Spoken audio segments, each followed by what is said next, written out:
السلام علیکم ناظرین، دنیا اسلام سے ملی وائس کے خصوصی بلیٹن عالمی شب و روز میں عبدالوہاب آپ کا خیر مقدم کرتا ہے۔ ناظرین، خبریں تفصیل سے دیکھنے سے پہلے آئیے ڈالتے ہیں ایک نظر ان خبروں کی اہم سرخیوں پر۔ طالبان حکومت کو تسلیم کرنے افغان وزیر اعظم کی بین الاقوامی برادری سے اپیل، کہا طالبان نے تمام شرائط کی مکمل۔ بیرون ملک سے اپنے 10,000 افراد کو زبردستی واپس ملک لے آیا چین، اسپین کی تنظیم کی رپورٹ میں ہوا خلاصہ۔ بھارتی فوج پر کشمیر میں جنگی جرائم کا الزام، برطانوی لا فرم نے لندن میں دائر کی شکایت۔ انڈونیشیائی دارالحکومت جکارتا کے ڈوبنے کے خدشے کے سبب نیا دارالحکومت بنانے کا اعلان، 3 سالوں میں نوسانترا بنے گی راجدھانی۔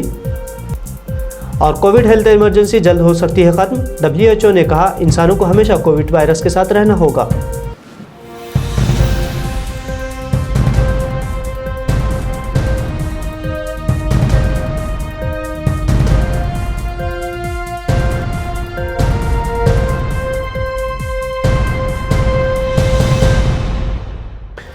افغان وزیر اعظم ملا محمد حسن آخوند نے اسلامی ممالک سمیت بین الاقوامی برادری سے ان کی حکومت کو باضابطہ طور پر تسلیم کرنے کی اپیل کی ہے۔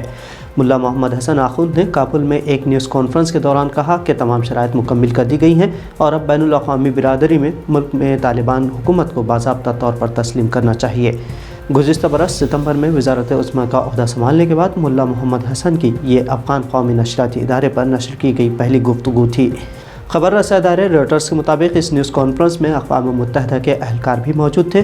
اس موقع پر افغانستان کے قائم مقام وزیر خارجہ امیر خان متقی نے کہا کہ طالبان حکومت کی عالمی برادری کے ساتھ اقتصادی تعلقات کے خواہشات رکھتے ہیں۔ اسپین کی ایک بین الاقوامی تنظیم کی رپورٹ کے مطابق چین بیرون ملک مقیم اپنے شہریوں کو زور زبردستی وطن واپس لانے کے لیے سال 2014 سے کارروائیاں کر رہا ہے۔ اب تک 10,000 کے قریب چینی افراد کو وطن واپس لانے میں چین کامیاب بھی ہو چکا ہے۔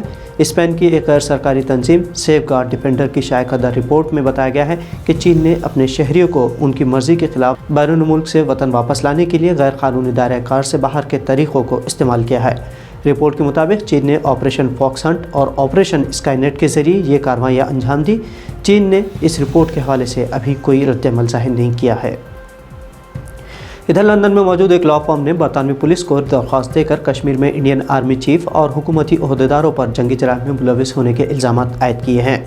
ایسوسیٹڈ پریس کی رپورٹ کے مطابق اسٹوک وائٹ نامی لا فرم نے لندن کے وار کرائم یونٹ کو دستاویزاتی ثبوت فراہم کرتے ہوئے الزام عائد کیا ہے کہ بھارتی فوج کے سربراہ جنرل منوج نروانے اور وزیر داخلہ امت شاہ تنظیموں کے کارکنوں، صحافیوں اور عام شہریوں کے اغوا، ٹارچر اور قتل میں کیسے ملوث ہیں۔ لا فرم نے 2020 اور 2021 کے درمیان اکٹھا کی گئی 2000 شہادتوں پر مشتمل اپنی رپورٹ میں 8 فوجی حکام پر بھی جنگی جرائم اور تشدد میں ملوث ہونے کے الزامات لگائے ہیں۔ لندن پولیس کو یہ درخواست عالمی دائرہ کار کے اصول کے تحت دی گئی ہے جو ممالک کو دنیا میں کہیں بھی انسانیت کے خلاف جرائم کا مرتکب افراد کے خلاف مقدمہ چلانے کا اختیار دیتا ہے۔ لا فرم اسٹوک وائٹ کے ڈائریکٹر ہاکن کیمس کو امید ہے کہ ان کی رپورٹ پولیس کو تحقیقات شروع کرنے پر قائل کر دے گی اور ان کو برطانیہ میں داخل ہونے پر گرفتار بھی کیا جائے گا۔ فرم کے مطابق کچھ بھارتی حکام کے برطانیہ میں اثاثے اور دیگر روابط بھی ہیں۔ 2018 میں اقوام متحدہ کے انسانی حقوق کے سربراہ کی جانب سے بھی کشمیر میں شفاف تحقیقات کا مطالبہ کیا گیا تھا، جبکہ بھارتی حکومت ایسے تمام الزامات کو مسترد کرتی ہے اور اسے علیحدگی پسندوں کا پروپیگنڈا قرار دیتی ہے۔ انڈونیشیا اپنے دارالحکومت کو جکارتا سے منتقل کرنے کی منصوبہ بندی کر رہا ہے اور اس کے نئے دارالحکومت کا نام نوسانترا تجویز کیا گیا ہے۔ برطانوی اخبار دی گارڈین کے مطابق دارالحکومت کے سرکاری دفاتر جکارتا سے 2000 کلومیٹر دور صوبہ کلیمانتن میں منتقل کیے جا رہے ہیں۔ جکارتا مسلسل سیلابوں کا نشانہ بننے کے ساتھ ساتھ زیر زمین سے بے تحاشا پانی نکلنے کی وجہ سے دنیا میں سب سے زیادہ تیز رفتاری سے ڈوبنے والا شہر ہے۔ جکارتا شمالی حصے سے 25 سینٹی میٹر سالانہ کی شرح سے سمندری پانی میں ڈوب رہے ہیں۔ حکام کے مطابق دارالحکومت کی منتقلی کے باوجود جکارتا انڈونیشیا کا معاشی و تجارتی مرکز رہے گا، لیکن حکومت کے تمام انتظامی دفاتر جکارتا سے 2000 کلومیٹر دور کلیمانتن میں منتقل کر دیے جائیں گے۔ امریکی افواج نے اگست میں افغانستان سے انخلا کے دوران کابل میں کیے گئے ڈرون حملے کی خفیہ فوٹیج جاری کی ہے، جسے بقول امریکہ غلطی سے حملہ کیا گیا تھا۔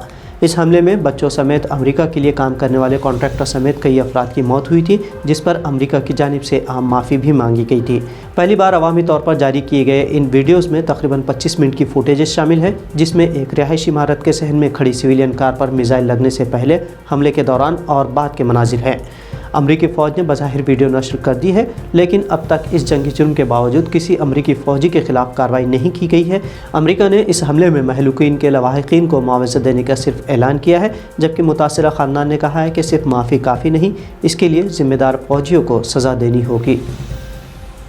عالمی ادارہ صحت یعنی WHO کے مطابق کورونا وائرس سے ہونے والی اموات اور اسپتالوں میں پیدا ہونے والی صحت کی ہنگامی صورتحال اس سال ختم ہو سکتی ہے۔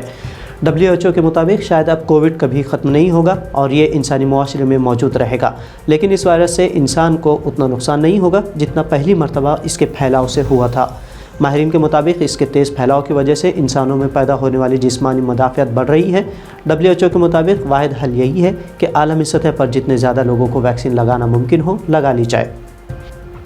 تو ناظرین، ملی وائس کے عالمی شب و روز بلیٹن میں یہ تھی اہم بین الاقوامی خبریں۔ مزید خبروں کے لیے ہمارے فیس بک پیج پر آئیے، جہاں آپ دیگر خبریں بھی دیکھ سکتے ہیں۔ اب عبدالوہاب کو اجازت دیجیے، اللہ حافظ۔